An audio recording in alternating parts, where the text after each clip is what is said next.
See my friends, now I am going to discuss before you verb. I am your English trainer Jagdish Wandile. Verb means क्रियापद आणि क्रियापद हा इंग्रजी भाषेतला किंवा इंग्रजी ग्रामरमधला सर्वात महत्त्वपूर्ण भाग आहे. तर वर्ब पाहण्यापूर्वी वाक्याचं टेटस आपण पाहू. We are going to learn first of all tenses of the sentence. I eat नाही, मी अन्न खातो. मी जो करता है, जो क्रिया करतो तो सब्जेक्ट, बरोबर आहे. आणि क्रिया कोणती आहे? खाण्याची क्रिया आहे. हे दर्शनारा शब्द म्हणजे वर्ब आणि क्रिया पुन्हा झाली आहे हे दर्शनारा शब्द म्हणजे ऑब्जेक्ट. ऑब्जेक्ट म्हणजे कर्म, कर्म म्हणजे उद्दिष्ट. तुमचं उद्दिष्ट काय? आंबा खाणे. आंबा आंबा तुमचं उद्दिष्ट आहे. खाणे ही तुमची क्रिया. क्रिया means action, action means verb. आणि ज्याने क्रिया केली तो करता. आपण कोणतंही वाक्य विदाउट वर्ब बनवू शकत नाही. वाक्यामध्ये वर्ब हा कॉमन असते. मग ते कुठल्याही फॉर्मचं सेंटेन्स हो, इम्परेटिव्ह फॉर्म असो, असर्टिव्ह फॉर्म असो, एक्सक्लामेटरी फॉर्म असो, पॅसिव्ह फॉर्म असो, तर कुठलाही फॉर्म असो, विदाउट वर्ब आपण इंग्रजी बोलू, लिहू, वाचू शकत नाही. वर्ब हा इंग्रजीतला सर्वात महत्त्वपूर्ण चॅप्टर आहे. वर्बचे दोन प्रकार. Verb has two kind. एक आहे रेग्युलर वर्ब आणि सेकंड आहे इरेग्युलर वर्ब, अनियमित क्रियापद. प्रथम आपण रेग्युलर वर्ब पाहू. रेग्युलर वर्बमध्ये रेग्युलर वर्बचे 5 प्रकार आहेत. जसं एक वर्ब हा शब्द आहे, प्रेझेंट फॉर्म आहे. वर्ब म्हणजे काम करणे, करणे म्हणजे नेला, काम करणे. आता पास्ट फॉर्म वर्ब, काम केले, काम केले म्हणजे क्रिया काम केले संपली, भूतकाळ टेन्स. आता काम केलेले आहे, ले आहे, ला आहे. वर्ब हा आहे पास्ट पार्टिसिपल. आणि वर्किंग म्हणजे काम करण्याची क्रिया सुरू आहे, हा आहे प्रेझेंट पार्टिसिपल, बिफोर. आणि कधी कधी सिंपल प्रेझेंट टेन्समध्ये जेव्हा करता थर्ड पर्सन सिंग्युलर असते तेव्हा वर्बला यस किंवा इयस लागतो, सफिक्स लागतो. वर्ब्स हा वर्बचा 5वा फॉर्म. कुठला शब्द आहे? डिटरमाइन. इथे लुक हिअर, इथे वर्बला ईडी लागला सेकंड फॉर्म करण्याच्या वेळेस. इथे सुद्धा ईडी लागलेला. Now we take second word determine, ठरवणे. डिटरमाइन या वर्डमध्ये सेकंड फॉर्म करताना वर्बला डी लागला. डिटरमाइन ठरवला, डिटरमाइन ठरवलेला, डिटरमाइन ठरवत आहे, determines yes suffix here. Third person singular subject जेव्हा असते सिंपल प्रेझेंट टेन्समध्ये तेव्हा वर्बला यस किंवा यस लागते. हा टॉपिक आपण नंतर घेणार आहोत. प्रथम मी तुम्हाला शिकवत आहे वर्ब, क्रियापद. Now friends, I tell you irregular verb, अनियमित क्रियापद. B1 present form. इरेग्युलर वर्बमध्ये ईट हा शब्द, ईट मीन्स खाणे. पास्ट फॉर्म एट, खाल्ला. पास्ट पार्टिसिपल इटन, खाल्लेला. इथे पहा मित्रांनो, इरेग्युलर वर्बमध्ये सुद्धा तीनही प्रकार वेगवेगळे आहेत. ईट, एट, इटन झालं. इटिंग खाण्याची क्रिया चालू आहे, प्रेझेंट पार्टिसिपल. आणि इट्स सिंपल प्रेझेंट मध्ये जेव्हा थर्ड पर्सन सिंग्युलर सब्जेक्ट असते तेव्हा वर्बला यस सफिक्स लागतो. ठीक आहे. दुसरं येतं घ्या फॉल. फॉल मीन्स पडणे, प्रेझेंट फॉर्म. पडणे म्हणजे क्रिया पडणे असं म्हटलं. स्टेट मोशन मध्ये, स्टेट आहे, मोशन मध्ये नाही, पडणे. फेल पडला, क्रिया संपली. फॉलन पडलेला, पास्ट पार्टिसिपल. फॉलिंग पडण्याची क्रिया चालू आहे, फॉल्स. ठीक आहे. आणि एक third word drive. Drive means वाहन चालवणे, वर्तमान काळाची क्रिया. ड्रो वाहन चालवले, ड्रिवन वाहन चालवलेले आहे. अँड ड्रायव्हिंग म्हणजे वाहन चालवण्याची क्रिया चालू आहे, ड्राइव्ह. आता इथे मित्रांनो तुम्ही गोष्ट नोट केली असेल की इथे तीनही फॉर्म हे वेगवेगळे आहेत. म्हणजे इरेग्युलरमध्ये पहिला कन्सेप्ट असते की तीनही फॉर्म वेगवेगळे असते. तीनही फॉर्म वेगवेगळे असलेले बरेचसे इरेग्युलर वर्ब आहेत. आता आपण असे काही वर्ब पाहू ज्यामध्ये सेकंड आणि थर्ड फॉर्म सारखा असते आणि पहिला फॉर्म वेगळा असते. म्हणजे पहिला फॉर्म जर फीड असेल, खाऊ घालणे, तर सेकंड फॉर्म फेड आणि थर्ड फॉर्म फेड. म्हणजे सेकंड आणि थर्ड फॉर्म सारखा. Friends, look here. You see in this word feed खाऊ घालणे, प्रेझेंट फॉर्म. फेड खाऊ घातला, पास्ट फॉर्म. पास्ट पार्टिसिपल फेड खाऊ घातलेला, फीडिंग खाऊ घालणं सुरू आहे, फीड्स. Third form single. जर करता थर्ड पर्सन सिंगल असेल तर वरला येस करायचे. फील वाटणे जाणे असते, फेड वाटला, फेड वाटलेला, फिलिंग वाटत आहे, फील्स. फाईंड शोधणे, फाऊंड शोधला, फाऊंड शोधलेला, फाइंडिंग शोधणं सुरू आहे, फाइंड. या तीन फॉर्ममध्ये तुम्हाला एक गोष्ट नोट झाली असेल की इथे फर्स्ट फॉर्म वेगळा आहे, फीड आहे. सेकंड फॉर्म थर्ड फॉर्म समान, फेड फेड. फीड फर्स्ट फॉर्म वेगळा आहे, सेकंड फॉर्म थर्ड फॉर्म समान आहे. म्हणजे काही इरेग्युलर मध्ये सेकंड फॉर्म आणि थर्ड फॉर्म समान असते आणि फर्स्ट फॉर्म वेगळा असते. See, you see this irregular word. Present form come येतो, केम आला, कम. कमी येण्याची क्रिया चालू आहे, कम. Look here. येथे फर्स्ट फॉर्म आणि थर्ड फॉर्म सारखा आणि सेकंड फॉर्म बदललेला. बिकम म्हणजे होणे. मी मंत्री बनतो, आय बिकम मिनिस्टर. इथे become, became, become. First form third form are same आणि सेकंड फॉर्म वेगळा आहे. कम ला फक्त इथे प्रिफिक्स बी लागला, बिकम झाला. कम म्हणजे येणे, बिकम म्हणजे होणे. आणि इथे कमला प्रिफिक्स लागला ओव्हर, ओव्हरकम, मात करणे. ओव्हरकेम मात केली, ओव्हरकम मात केलेला, ओव्हरकम कमी, ओव्हरकमिंग मात करणं सुरू आहे.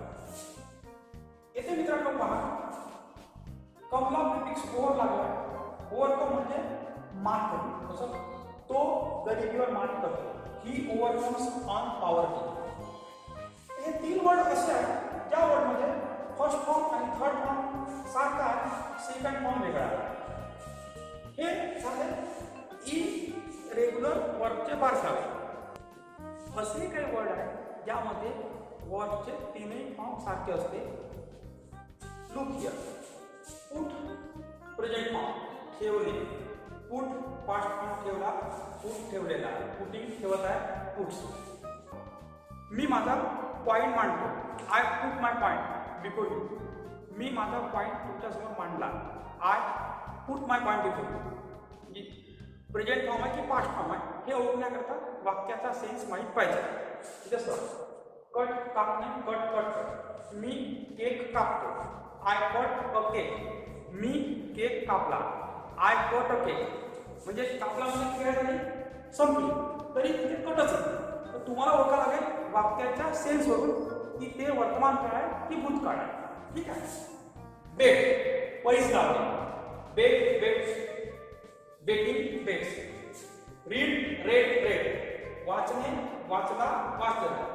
मी पुस्तक वाचतो, आय रीड अ बुक. मी पुस्तक वाचले, आय रेड अ बुक. येथे फक्त प्रोनाउन्सिएशन चेंज झालेला आहे, नोट इट. लेट किराण दिले, भाड्याने दिले, लेट लेट लेट. किराया दिला, किरायाने दिला. हर्ट इजा करणे, मन दुखवणे, हर्ट हर्ट. हिट तडाखा मारणे, हिट हिट. HEAT हिट म्हणजे उष्णता, तो वेगळा वर्ड आहे. कास्ट किंमत बोलणे, कास्ट कास्ट. क्विट सोडणे, क्विट क्विट. मी नागपूर सोडतो, आय क्विट नागपूर. मी नागपूर सोडले, आय क्विट नागपूर. तर हे झाले ज्यामध्ये तीनही फॉर्म सारखे आहेत असे इरेग्युलर वर्ड. मित्रांनो, आपण वर्ड हा चॅप्टर पाहतो, त्यामध्ये आपण रेग्युलर वर्ड आणि इरेग्युलर वर्ड पाहिलेले आहे. आता वर्डच्या दुसऱ्या प्रकारामध्ये, मेन प्रकारामध्ये एक असते हेल्पिंग वर्ड. त्याला आपण म्हणतो ऑक्झिलरी वर्ड, सहाय्यकारी क्रियापद. जे क्रियापद वाक्याचा खरा होण्याकरता मुख्य क्रियापदाला मदत करते, हेल्प करते, सहाय्य करते, त्याला आपण ऑक्झिलरी वर्ड किंवा हेल्पिंग वर्ब असे म्हणतो. जसं for an example, I eat a mango, मी आंबा खातो. इथे इट जो आहे हा मेन वर्ब, काय मेन वर्ब. आता सेकंड वाक्य पहा, मी आंबा खात आहे, I am eating a mango. Am जो आहे हा इटिंग जो मेन वर्ब आहे त्याला हेल्प करतो. तर या झाला हेल्पिंग वर्ब, याला आपण म्हणू शकतो ऑक्झिलरी वर्ब, कारण हा मेन वर्बला हेल्प करतो. मी आंबा खात आहे, एम हा हेल्पिंग वर्ब आहे, ऑक्झिलरी वर्ब. तर मित्रांनो, हेल्पिंग वर्ब मध्ये सुद्धा काही प्रकार पडते. त्यामध्ये पहिला प्रकार आहे टू बीचे हेल्पिंग वर्ब, दुसरा प्रकार आहे टू हॅवचे हेल्पिंग वर्ब आणि तिसरा प्रकार आहे टू डूचे हेल्पिंग वर्ब. आता हे तिन्ही प्रकार आपण सविस्तर पाहणार आहोत. आता आपण मित्रांनो इथे टू बीचे हेल्पिंग वर्ब कोणते ते पाहणार आहोत. तर प्रेझेंट टेन्स मध्ये टू बीचे helping verb is am are, past tense मध्ये वाज वर आणि फ्युचर टेन्स मध्ये विल शॅल. आपण आता टू हॅवचे हेल्पिंग वर्ब पाहतो. प्रेझेंट टेन्स मध्ये टू हॅवचे हॅव हॅज आणि पास्ट टेन्स मध्ये हॅड. तसेच तिसरा प्रकार आपण म्हटलं होतं टू डूचे हेल्पिंग वर्ब, टू डूचा प्रकार. तर टू डू मध्ये प्रेझेंट टेन्स मध्ये डू डज आणि पास्ट टेन्स मध्ये डीड.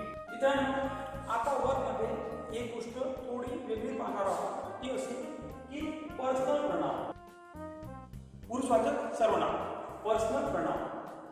इकडे पहा मित्रांनो, नाउन मीन्स नाम आणि प्रनाउन मीन्स सर्वनाम. नामाऐवजी जो शब्द ॲज अ करता आपण घेतो त्याला सर्वनाम असे म्हणतात. जसं एक्झाम्पल पहा, Raju is clever but he is not honest, किंवा Raju is clever but he is not handsome. Raju हे नाव, राजू हुशार आहे पण तो हँडसम नाही. आता राजू इज अ नाव, राजू ऐवजी जो शब्द वापरला तो झाला प्रनाउन. इथं जर सीता असती तर सीता ऐवजी जो शब्द वापरला असतो तो झाला असता प्रनाउन, म्हणजे सी झाला असता. मुद्दा हा आहे की third person singular, first person singular, second person singular काय आणि प्लुरल काय लक्षात घ्या. आय मी, मी स्वतः, स्वतः म्हणजे मी फर्स्ट पर्सन आहे. I am talking with you, मी तुझं बोलत आहे, मी स्वतः बोलत आहे म्हणून मी फर्स्ट पर्सन सिंग्युलर सब्जेक्ट आहोत. ओके. आणि मी जर प्लुरल होते आम्ही, आय, आपण म्हटलं आम्ही बोलत आहोत, वी आर टॉकिंग, तर आम्ही हा सुद्धा फर्स्ट पर्सन प्लुरल प्रनाउन आहे. आय हा फर्स्ट पर्सन सिंग्युलर प्रनाउन आहे, स्वतः मी. आम्ही हा फर्स्ट पर्सन प्लुरल प्रनाउन आहे. वी मीन्स आम्ही, यू तू. मग ही सी इट, ही म्हणजे तो, सी म्हणजे ती, इट म्हणजे ते, हे थर्ड पर्सन आहे, थर्ड पर्सन सिंग्युलर आहे, थर्ड पर्सन सिंग्युलर प्रोनाउन आहे. आणि ते म्हणजे ते प्लुरल आहे, अनेकवचनी आहे, प्रोनाउन आहे. ठीक आहे. तर एक गोष्ट लक्षात घ्या, 5 हे एकवचनी सर्वनाम आहे, आय, मी, यू, तू, ही, सी. आणि 3 हे अनेकवचनी सर्वनाम किंवा प्रोनाउन आहे. Have you understood this? You, बऱ्याचशा लोकांना एक कन्फ्युजन असते की यू हे सिंग्युलर आहे की प्लुरल आहे. यू समोर एकवचनी क्रियापद घ्यायचं की अनेकवचनी क्रियापद घ्यायचं. तर लक्षात घ्या, you are a clever boy, तू एक हुशार मुलगा आहे. इथे you are a clever boy, इथे एकच मुलगा आहे, मग इथे त्याचा अर्थ तू झाला, तू एक क्लेवर मुलगा आहे. म्हणजे इथे बॉय हा एकवचनी नाउन असल्यामुळे इथे तो प्रोनाउन आला त्याला आपण सिंग्युलर म्हणू शकतो. कळलं तुम्हाला? पण दुसऱ्या वाक्यामध्ये तुम्ही पहा, यू आर क्लेवर बॉईज, तुम्ही हुशार मुलं आहात. इथे बॉईज हा जो नाउन आहे हा अनेकवचनी आहे म्हणून इथे यू हा प्रनाउन तुम्ही अनेक वरती पकडायचा, तुम्ही पकडायचा. इथे यू तू, इथे यू तुम्ही, तुम्ही हुशार मुलं आहात. इथे लक्षात घ्यायचं की अशा वेळेस तुम्हाला नाऊन हा प्लुरल आहे की सिंग्युलर आहे याच्यावरून प्रनाउन तुम्ही डिनोट करू शकता. आणि इथे जो टू बीचा वर्ब आहे हा इथे आर दोन्ही ठिकाणी उपलब्ध आहे. हे गोष्ट तुम्ही कृपया नोट करा. आता एक पुढचा मुद्दा मी तुम्हाला सांगत आहे, त्यामध्ये टू बीचे जे हेल्पिंग वर्ब आहे त्यामध्ये सिंग्युलर आणि प्लुरलचे फॉर्म कसे वापरायचे. आयच्याकडे नेहमी प्रेझेंटमध्ये हॅव येईल, पास्टमध्ये वाज येईल आणि फ्युचरमध्ये शाल येईल. तसाच फर्स्ट पर्सन प्लुरल सब्जेक्ट आहे वी, आम्ही, याच्यासमोर मोस्टली शाल येईल. यू आहे, यू मध्ये यू हा सेकंड पर्सन सिंग्युलर आहे.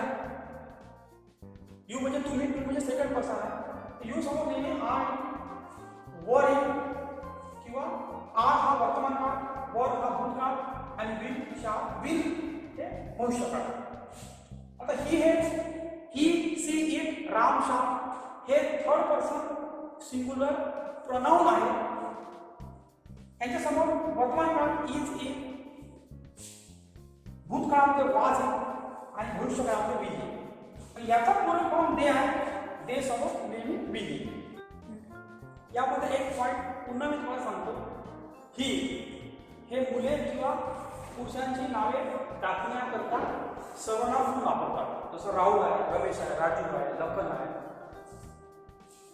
याकरता ही येतो. आता सी हे मुली किंवा महिलांची नावे टाकण्याकरता ॲज अ प्रोनाउन म्हणून वापरला जातो. जसं लता आहे, प्रियंका आहे, सीता आहे. ओके. आणि इट हा एक प्रोनाउन आहे. हा प्राणी किंवा निर्जीव वस्तूची नावे टाकण्याकरता वापरला जातो. जसं सन हा निर्जीव वस्तू म्हणतो आपण त्याला, सनसाठी येतो. टायगर आहे, प्राणी आहे. डॉग हा प्राणी आहे. स्टोन हा निर्जीव वस्तू आहे, बोट आहे. हे टाकण्याकरता इट आहे. कळलं मित्रांनो? बऱ्याचशा मुलांना कन्फ्युजन असते की सर हाव कुठे घ्यायचा, हॅज कुठे घ्यायचा. त्यांच्याकरता हा चार्ट खूप महत्त्वपूर्ण आहे. तुम्हाला कळलं पाहिजे की थर्ड पर्सन सिंग्युलर प्रोनाउन समोर नेहमी हॅज येते. यू सिंग्युलर जरी असला तरी हॅव येते आणि प्लुरल जरी असला तरी हॅव येते. I first person singular pronoun आहे तरी हॅव येते. आणि कुठलाही नेम असो थर्ड पर्सन सिंग्युलर त्याच्यासमोर नेहमी हॅज येते. हे नेहमी लक्षात ठेवा.